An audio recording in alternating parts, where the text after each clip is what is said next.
자, 한번 그 맹자에 나와 있는 구절을 읽어보고 또 이야기를 하도록 합시다. 자, 인간이 금수, 이게 동물입니다. 하여튼 금수와 구별되는 것이 매우 적은데 보통 사람들은 그것을 버리고 군자는 그것을 보존한다. 자, 순임금은 만물의 이치에 밝았고 인륜을 잘 살폈으니 인의를 따라 행한 것이지 인의를 의도적으로 행하려 한 것이 아니다. 사실 이거는 이제 여기서 말하고 있는 바는 뭐냐면 인간과 동물의 어떤 그 구분하는 기준이 뭐냐? 바로 인의가 있냐 없냐라고 하는 거고, 동물이라고 하는 존재는 뭐냐? 바로 오직 생존 본능만 있다라고 하는 거죠. 먹으려고 하는 거, 그 다음에 종족을 번식하기 위한 성욕이라고 하는 거, 그런 것밖에 없다라고 하는 거죠. 기본적으로 그것에 의해서 이 모든 삶을 이렇게 영위해 간다라고 하는 거죠.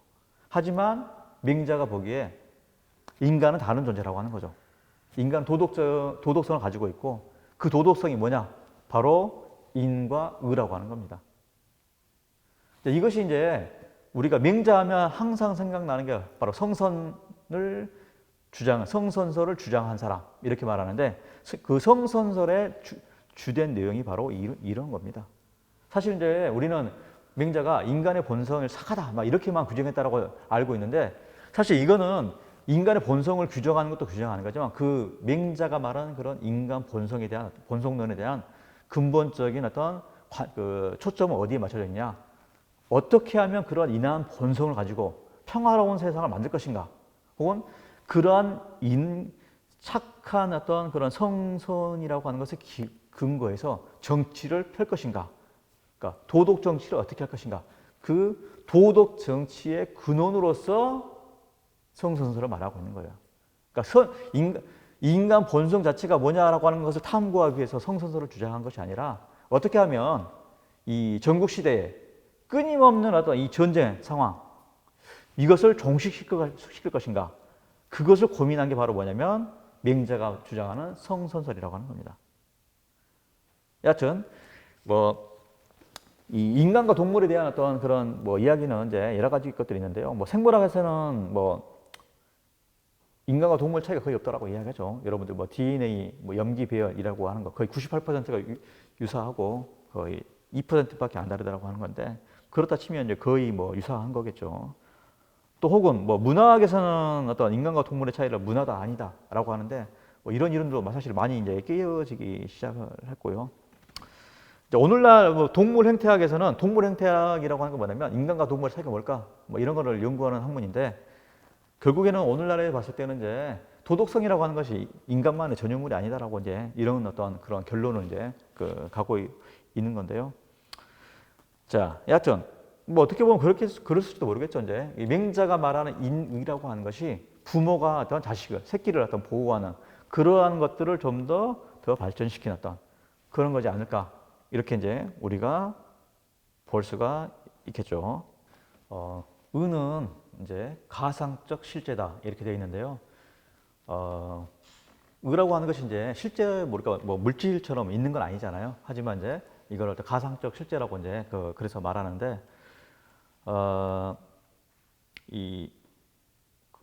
호모 사피엔스를 썼던 이제 이 유발 하라리라고 하는 사람이 이제 거기 봐보면 이 동물도 군집 생활을 하고 인간도 군집 생활을 하는데 동물 같은 경우는 이제 대략 한 자연적인 어떤 그런 측면에서 군집 생활 최대 규모가 뭐냐면 한 20 몇 명, 4~5명 정도 이 정도까지밖에 안 된다라고 해요. 그런데 동물하고 다르게 인간은 수천 명에서 수만 명에서 이럴 정도로 대규모의 이 공동체를 형성하고 살 수 있다라고 이제 오늘 우리가 실제로 살고 있으니까 말하는데요. 그 차이가 뭘까? 그러니까 동물이 자연적으로 이룰 수 있는 어떤 그런 최대 규모의 어떤 공동체라고 하는 것이 25명 남짓한데 인간은 대체 동물하고 뭐가 다르길래 이렇게 대규모의 어떤 공동체를 형성하고 살 수 있을까라고 했을 때 그 유발 하라리 같은 경우는 이 인간은 가상적 실제라고 하는 것을 만들어낼 수 있기 때문에 동물하고 다르게 이 대규모의 공동체 생활을 할 수 있다라고 이제 말을 하는데 그때의 어떤 가상적 실제라고 하는 게 바로 뭐냐? 의도 포함되어 있겠죠. 어떻게 보면 이 가상적 실제라고 하는 것이 인간이 어떤 문화적으로 만들어낸 모든 것들이 어떻게 보면 이 가상적 실제겠죠. 어떻게 보면 자연적이지 않은 그런 맥락에 봤을 때 이제 제가 생각했을 때 이 의라고 하는 것도 어떻게 보면 이 가상적 실제고 이 인간이 공동체에서 불화를 일으키지 않고 서로 협력하며 살 수 있게끔 하는 게 바로 뭐냐? 이 의라고 생각이 들고 그런 맥락에 봤을 때 이 유발 하라리가 호모 사피엔스에서 말했던 어떤 그런 가상적 실제 같은 그런 것이 바로 기능을 하는 것이 의이지 않을까라고 이제 이렇게 생각을 하는데 그것하고 유사하게 그 주장을 하는 사람이 있습니다. 실제로 이 순자라고 하는 사람인데 순자는 이 의라고 하는 것을 인간만이 가지고 있는 고유한 특성. 그래서 이 순자는 이 무리군자를 써서 이 인간하고 동물하고 차이가 뭐냐라고 했을 때 인간은 대규모의 어떤 사회 공동체를 이룰 수 있고 동물은 그것이 불가능하다고 이렇게 규정을 합니다. 그리고 그렇게 할 수 있는 근거가 바로 뭐냐? 의라고 이야기합니다. 자, 이 표를 봐보시면, 이 PPT를 봐보시면, 이제 순자는 이렇게 네 가지 이 차원으로 나눕니다. 제일 아래 단계에 있는 건 뭐냐면, 그러니까 이 존재 사물을 네 가지 이 종류로 분류를 해요. 제일 아래 단계에 있는 것은 흙과 돌이라고 하는 거. 그 다음 단계에 있는 거 바로 뭐냐면 풀과 나무, 그 다음에 동물, 그 다음에 인간 이렇게 이제 구분을 하는데요. 이 흙과 돌이라고 하는 거는 무기물 어떻게 보면 이제 생명이 없는 어떤 그런 거잖아요. 그래서 물질성이 가지고 있는 물질성이라고 하는 어떤 기만 존재한다라고 이렇게 이야기를 해요. 그 다음 단계인 풀과 나무라고 하는 거. 자, 돌에는 생명이 없지만 풀과 나무는 어때요? 어떤 그런 생명력을 가지고 있죠. 그런 맥락에 봤을 때 물질성인 어떤 기라고 하는 거, 거기에다가 생명이라고 하는 것을 두 가지를 다 가지고 있다고 하는 거죠. 자, 하지만 그 다음에 이제 그 다음 단계의 어떤 동물이라고 하는 건 뭐냐면 그러니까 풀과 나무는 생명력은 가지고 있지만 어떤 지각력은 가지고 없겠죠. 이제 그래서 뭐라고 이야기하냐면 동물은 물질성, 생명 거기다가 지각 능력을 가지고 있다고 이렇게 이야기를 해요. 여기서 말하는 지각 능력은 바로 뭐냐면 슬프거나 뭔가 감각할 수 있는 그런 감각 능력을 가지고 있다고 하는 거죠. 자, 한데 동물과고 다르게 인간만이 뭘 가지고 있냐? 물질성, 생명, 지각 능력 여기까지 다 똑같아요. 그런데 오로지 다른 동물하고 다른 것하고 다른 존재 사물들하고 다르게 인간만이 의라고 하는 것을 가지고 있다고 순자는 이렇게 이야기합니다. 그래서 각각의 사회에서 서로 간에 어떤 분업화가 이루어질 수 있고 또 대규모의 어떤 공동체를 형성하고 살 수 있다라고 이제 이 순자는 의 때문이라고 이제 이렇게 주장을 하고 있습니다. 그래서 제가 생각하기에는 이 의라고 하는 것이 어떤 하나의 가상적 실제로서 인간이라고 하는 존재가 대규모의 공동체를 형성시켜서 살아갈 수 있게 하는 그런 어떤 하나의 어떤 원리이지 않을까 그렇게 생각을 하고 있습니다. 자, 그 다음에 이제 의와 관련돼서 이제 또 다뤄야 될 문제가 바로 뭐냐면 이 수치심이라고 하는 건데요. 아마 좀 의외일 거예요, 아마. 의와 어떤 수치심이라고 하는 것이. 그런데 의라고 하는 문제와 수치심이라고 하는 것은 어마어마하게 이 결부가 되어 있습니다. 그래서 이제 하여튼 이 동양 철학에서 이제 수치심이라고 하는 것이 대단히 어떤 중요한 도덕적 행위를 하는데 중요한 작용을 하는 걸로 생각을 하고 있어요. 물론 서양에서는 이 수치심이라고 하는 것이 이제 대단히 부정적인 감정으로 규정되고 있습니다. 이 누스함이라고 하는 어떤 이 현대의 어떤 그 감정론자, 감정 이론가는 뭐라고 이야기하냐면 이 수치심이라고 하는 것이 어떤 나르시스적 감정이라고 해서 인간을 퇴행하게 만드는 보다 더 뭔가를 더 나아가게끔 하지 못하게 하는 방해하는 감정으로서 이 수치심을 이야기합니다.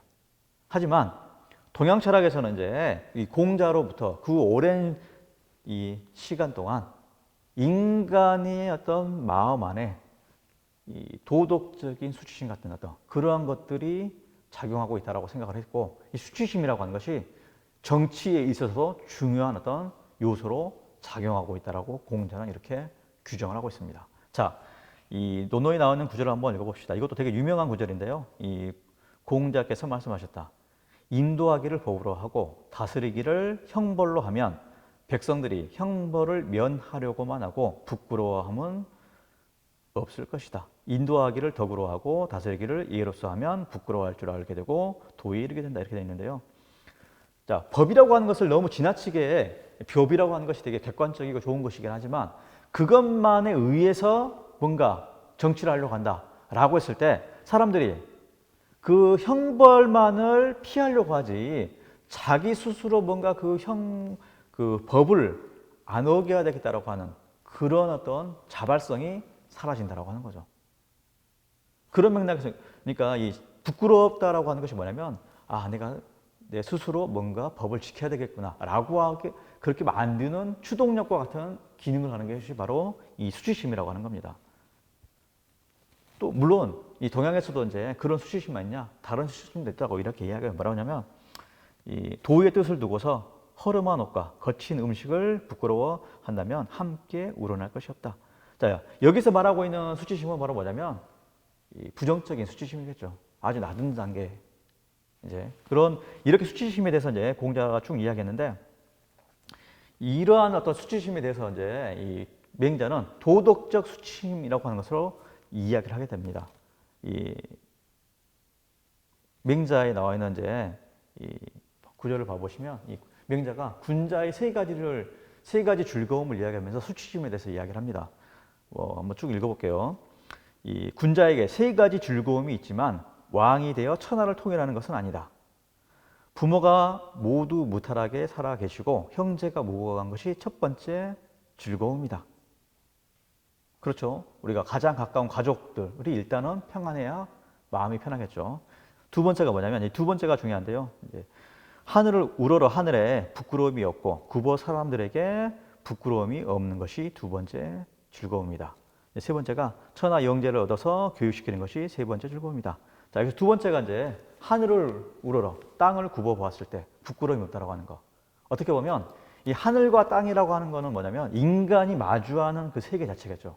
그러한 세계 자체에 대해서 떳떳함이 있어야 된다라고 이 맹자는 말하고 있는 겁니다.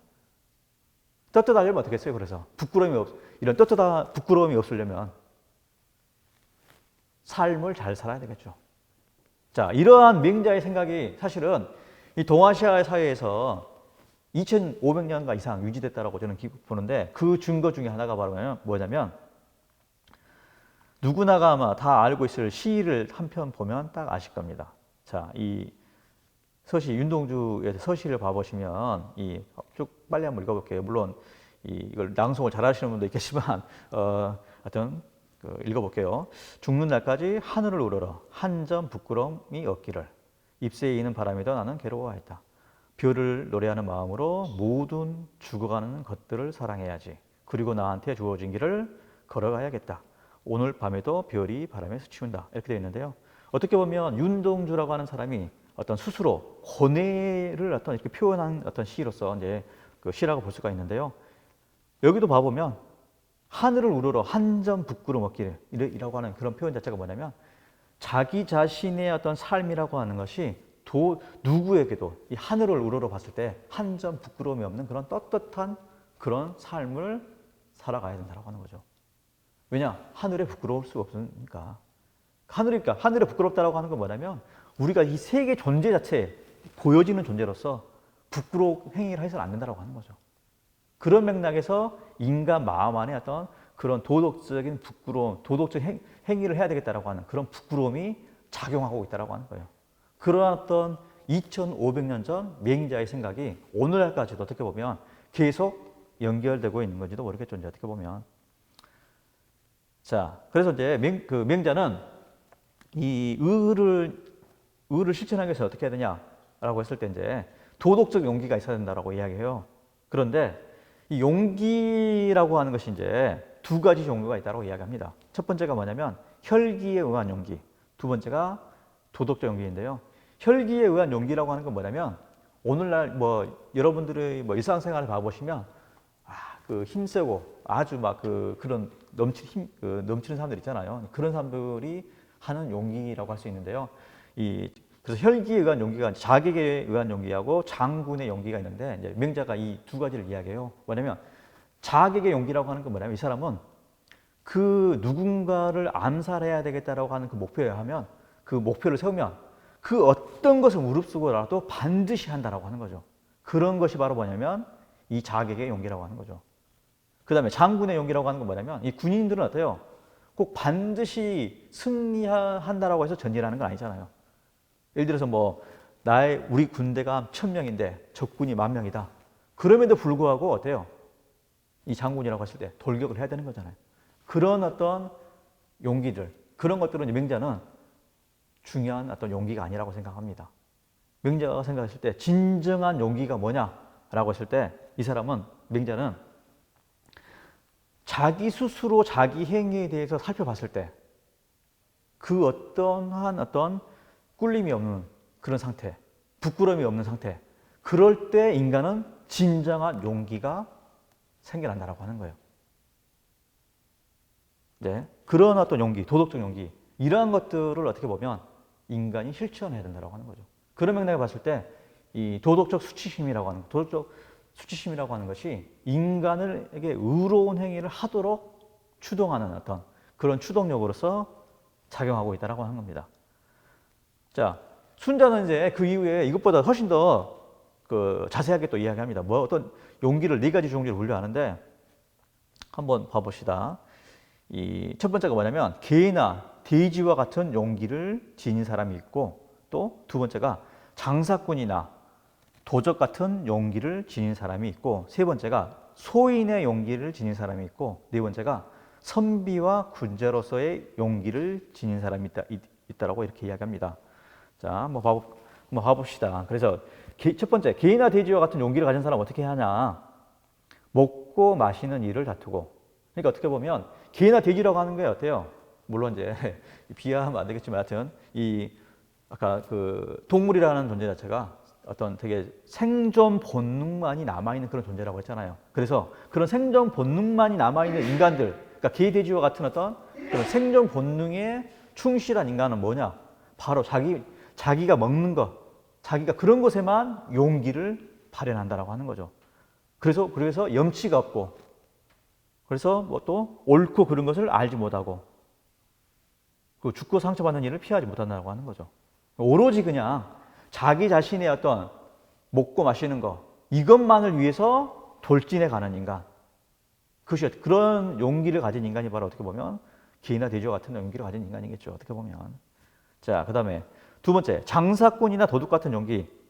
이건 뭐냐면 이익만, 장사꾼이라고 하는 사람은 어때요? 이익 추구만을 위해서 뭔가 용기를 가진 사람이라고 보는 거죠. 도둑도 어때요? 남의 것을, 장사라고 하는 사람은 정당한 방법을 통해서 이제 이익을 얻겠지만, 도둑은 어때요? 무조건 가서 그냥 힘으로 뺏는 거잖아요. 그런데 장사꾼과 이 도둑이라고 하는 이 두 사람의 공통점은 뭐냐? 이익만을 추구하는데 용기 있는 인간들이라고 하는 거죠. 그러니까 개돼지 같은 용기를 가진 어떤 존재라고 했을 때는 본능적인 어떤 그런 것에 충실한 용기가 있는 어떤 그런 존재라면, 이 장사꾼이나 이 도적과 같은 어떤 용기를 가진 존재는 이익 추구를 위해서만 달려간다라고 하는 거죠. 자, 세 번째는 이제 소인의 용기인데, 이 사람들은 그냥 아무 생각이 없는 거죠. 그냥 무조건 그냥 달려가는 거죠. 그래서 죽음을 가벼워하고 포악하다라고 하는 거죠. 이제 타인에 대한 배려가 없는 거죠. 자기 생각밖에 없고. 이제 그래서 순자는 이제 선비와 군자로서의 용기를 이렇게 말하는데요. 이것만 한번 쭉 읽어보도록 하겠습니다. 의로움이 있는 곳만을 찾아가고 권세에 기울어지지 않으며 이익을 돌아보지 않고 온 나라를 그에게 준다 하더라도 눈길을 바꾸지 않으며 죽음을 소중히 여기고 의로움을 지키며 굽히지 않는 것이 바로 선비와 군자로서의 용기이다, 이렇게 말하고 있는데, 어떻게 보면 이제 공자, 맹자, 순자, 이 사람들이 이제 어떻게 그러니까 수치심이라고 하는 거, 용기라고 하는 거, 이런 것들을 통해서 의를 뭔가 실천하려고 했던 그런 어떤 거지 않을까, 이제 그렇게 생각이 들고요. 이제 다음으로 이제 그 이야기하려고 하는 건 바로 뭐냐면 이 의와 호연지기입니다. 자, 우리가 뭐 산에 등산을 해서 호연지기를 기른다, 뭐 이렇게 말을 많이 하는데 사실 그때의 호연지기는 누가 한 말이냐? 바로 맹자에 나오는 이야기입니다. 자, 그러면 호연지기를 기르기 위해서 우리 산에를 가야 될까? 전혀 그렇지는 않습니다. 산을 오른다고 해서 호연지기가 길러지는 건 아닙니다. 자, 그러면 이 호연지기를 기르려면 어떻게 해야 될까? 자, 맹자 이야기를 한번 읽어보면서 이야기하도록 합시다. 자, 감히 묻겠습니다. 선생님께서는 무엇의 장점이 있습니까? 맹자가 말하기를 나는 언어에 대해 알며 나는 나의 호연지기를 잘 기른다. 또 감히 묻겠습니다. 무엇을 호연지기라고 합니까? 맹자가 말하기를 말하기 어렵다. 그 기댐이 지극히 크고 지극히 강하니 정직함으로써 잘 기르고 해침이 없으면 이 호연지기가 천지의 사이에 꽉 차게 된다. 또 그 기댐이 의와 도에 배합되니 이것이 없으면 굶주리게 된다. 이 호연지기는 의를 축적하여 생겨나는 것이다. 의가 하루아침에 갑자기 엄습하여 취해지는 것은 아니다. 실천하고서 마음에 부족하게 여기는 바가 있으면 호연지기가 굶주려지게 된다. 자, 맹자는 그렇게 자부했던 것 같아요. 자기가 잘하는 것 중에 하나가 바로 뭐냐? 호연지기를 잘 기른다라고 하는 거예요. 그러면 뭐 산을 열심히 맹자가 올랐냐? 그건 아니겠죠, 이제. 그래서 맹자는 이 호연지기라고 하는 것을 기르기 위해서 뭘 해야 되냐? 바로 의를 실천해야 된다고 하는 거죠. 그러니까 의를 끊임없이 실천할 때 이 호연지기가 생겨난다고 하는 겁니다. 그러니까 산을 간다고 해서 호연지기가 생겨나는 것이 아니라 인간이 의로운 행위를 할 때 호연지기가 생겨난다는 건데, 근데 자, 그렇다 치면 한 번 의로운 행위를 했다라고 해서 우리가 그 사람이 좀 호연지기가 한 번에 확 생기냐? 그렇지 않다라고 하는 거죠. 또 마찬가지로 우리가 어떤 사람이 착한 일을 한 번 했다고 해서 우리가 그 사람을 정말 도덕적인 사람, 선한 사람 그렇게 말하진 않잖아요. 그러한 행위를 끊임없이 계속 실천해 나갈 때 우리는 그런 사람을 저 사람은 정말 도덕적인 사람이다. 이렇게 말을 한단 말이죠. 마찬가지로 이 호연지기라고 하는 것도 이 도덕적 기운인데 이러한 것들이 의를 끊임없이 나의 삶 속에서 이렇게 실천해 갈 때 그 호연의 기가 자라나게 된다고 하는 거죠. 그래서 맹자는 하루아침에 갑자기 생겨나지 않는다고 하는 거죠. 근데 그리고 또 자기가 뭔가 좀 부끄러운 행위, 그러니까 타인이 아니더라도 정말 아까 말한 것, 윤동주가 말한 것처럼 하늘과 땅에 부끄러운 만한 어떤 행위를 했다라고 했을 때 그 호연지기는 또 이게 점점 작아진다라고 하는 거죠. 그러니까 이 인간이란 존재는 죽을 때까지 끊임없이 뭔가 도덕적 행위를 실천해야 된다라고 하는 거죠. 그래야 할 때 이 호연지기가 계속 자라난다라고 하는 건데요. 그래서 이제 뭐 호연지기가 무엇이냐라고 했을 때 이제 어떻게 보면 되게 신비주의적인 어떤 수양론을 말하고 있는 건데요. 참, 이 도덕적 행위를 한다고 하는 것이 과연 정말 인간의 기운을 이렇게 있게 만드는 걸까라고 했을 때 이제 쉽게 설명할 수 있는 부분은 아니겠죠. 어떻게 보면 이제 여하튼 이 호연지기를 이제 제가 예전에 이제 뭐 배울 때 어떤 선생님은 그랬어요. 저한테. 그분은 전라도 분인데 이 호연지기를 뭐라고 이야기하냐? 도덕적 깡다구다. 그러니까 이 깡다구라고 하는 것이 어떻게 보면 이제 용기일 수 있고 뭔가 뭐 그런 걸 텐데 기운일 텐데 그러한 것을 다른데 발현하는 것이 아니라 도덕적인 것에 뭔가를 그냥 돌진해 가는 것. 도덕적인 어떤 깡다구. 그것이 바로 호연지기다라고 또 제가 하여튼 알던 예전 어떤 선생님은 그렇게 또 규정을 했습니다.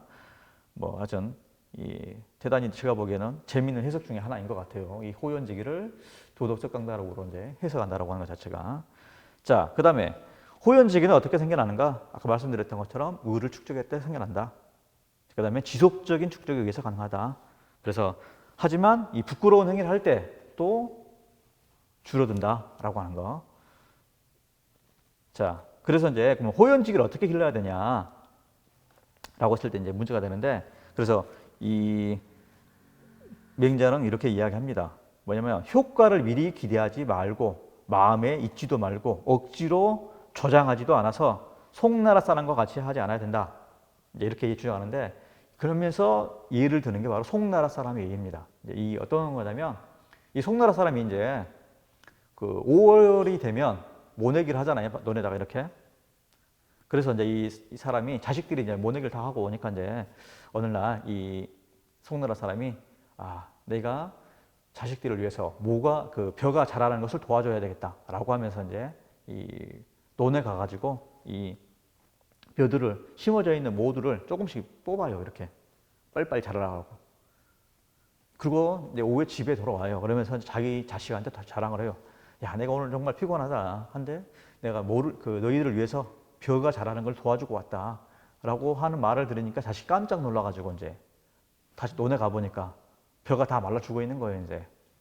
마치 그것처럼 이 도덕적 기운인 호연지기를 억지로 기르려고 할 때 부작용이 나타난다고 하는 거죠. 그건 마치 뭐냐면, 야, 내가 도덕적인 인간이 돼야 되겠다. 사람들이 나를 도덕적인 인간으로 봐줬기를 바라면서 억지로 막 그 위선적인 어떤 그런 행위로서 도덕적 행위를 하는 사람을 말하는 거죠. 그래서 오늘날 우리가 조장하지 말라라고 하는 말을 쓰잖아요. 사실 그게 어디에서 나오냐? 바로 맹자가 한 말에서 나옵니다. 물조장이라고. 조장을 하지 말라. 조장하지 말라고 하는 건 뭐냐면 도덕적 행위를, 도덕적 기운을 기른다라고 하는 건 뭐냐면 자연스럽게 삶 속에서 이렇게 실천을 하면서 길러야 되는 거지 억지로 그냥 그것을 하기 위해서 그거 자체를 목적으로 삼아서 하면 안 된다고 하는 겁니다. 그래서 미리 기대하지 말고 조장하지 말고 또 지속적으로 실천을 해야지만이 이 도덕적 기운인 이 호연제기가 자라난다라고 하는데요. 자, 이처럼 도덕 실적인 어떤 실천을 해가지고 했을 때 이제 그런 완전한 어떤 인간의 모습이 어떤 모습일까 이렇게 이제 우리가 그려볼 수 있을 텐데 자, 여기 한번 봐봅시다. 군자의 본성은 인의예지가 마음속에 뿌리하여 그 얼굴빛에 나타남이 맑게 얼굴에 드러나며 등에 가득 차면 사지에 베풀어져서 사지가 굳이 말을 하지 않아도 저절로 깨달아 행해진다 이렇게 되어 있는데요. 그러니까 이 의라고 하는 것, 인이라고 하는 것 이러한 것들을 끊임없이 실천을 통해서 발현하고 또 발현하게 되면 그러한 어떤 호연지기가 넘쳐나는 사람은 얼굴이 맑아지고 어떤 등의 기운이 차고 이 손발이 저절로 내가 누군가의 고통받는 사람을 보면 도와줄까 말까 그런 고민을 하지 않고 그냥 곧바로 가서 이렇게 도와줄 수 있게 된다. 이렇게 맹자는 이야기하고 있는 겁니다. 모르겠습니다. 저는 하여튼 항상 이 구절을 읽을 때마다 의문이에요. 정말 인간이 도덕적인 행위를 하면 얼굴이 정말 맑아질까? 정말 등에 기운이 찰까? 모르겠어요. 한번 여러분들이 이제 그 실천을 한번 해보시고 정말 여러분들이 얼굴이 맑아지는 건지 모르겠습니다. 하여튼 저도 그걸 해보지 않아서 제가 뭐라 말씀드리기 어렵지만 여러분이 직접 실천을 해보시고 정말 얼굴이 맑아지는지 한번 해보시기 바랍니다. 자, 여하튼 이제 인의가 어떤 실현된 공동체라고 하는 건 이제 맹자는 아마 의라고 하는 거, 인이라고 하는 거 이런 것을 말함으로써 이제 뭘 어떻게 하려고 했냐면 도덕적인 정치를 실현하려고 했던 것 같아요. 그 도덕적 정치가 뭐냐? 바로 여기에서 말하고 있는 인정입니다. 인한 정치. 그러니까 인의라고 하는 것이 실현된 정치가 바로 뭐냐면 인의 정치입니다. 결국에. 그러니까 인간의 선한 본성이라고 하는 것이 인의예지가 본성 안에다 인의예지가 있고 그것을 실현시켜서 통치자가 인한 정치를 펴고 사람들은 그 인을 발현해서 사람들과 사람들끼리 화합하려고 했다라고 하는 거. 그렇게 봤던 거죠. 그리고 또 인의가 실현 공동체는 바로 뭐냐면 민본이라고 하는 거. 백성이 근본이 있는다라고 하는 건데요. 그 백성이 근본이 되기 위해서는 뭐냐? 바로 여민동락. 백성들과 함께 즐거워하고 슬퍼해야 된다라고 하는 겁니다. 이런 인한 정치를 펴지 않으면 그러니까 인한 정치가 뭐냐라고 했을 때 사람들과 함께 즐거워하고 사람들과 함께 슬퍼하는 것. 그것이 바로 뭐냐면 인한 정치입니다. 그렇게 하지 않을 경우에 어떻게 되냐? 결국에는 역사혁명에 따라서 정권을 바꿔야 된다고 하는 거죠. 그래서 이 명자는 뭐라고 이야기하냐면 이 백성의 소리가 곧 천심이라고 해서 왕이라고 하는 존재가 마치 그 백성에 군림하는 것 같지만 실제 백성들의 그러니까 왕에게 권력을 부여한 사람이 누구냐? 바로 백성들이라고 하는 거죠. 그런 맥락에 봤을 때 이 정치라고 하는 거 이런 것들이 항상 백성들을 위한 그런 정치가 되는 거고 그 백성을 위한 정치가 바로 뭐냐면 인과 의라고 하는 거 이러한 것들을 기준을 가지고 이렇게 정치를 해 나갈 때 의로 이 인의가 실현된 공동체가 실현될 수 있다고 하는 거죠. 그렇게 못할 때 명자는 과감하게 그냥 엎어야 된다고 이렇게 주장하고 있습니다. 이렇게 너무 과격한 주장을 하다 보니까 명자가 한참 많은 시절 동안 인정을 못 받습니다. 하여튼 자 이렇게 이제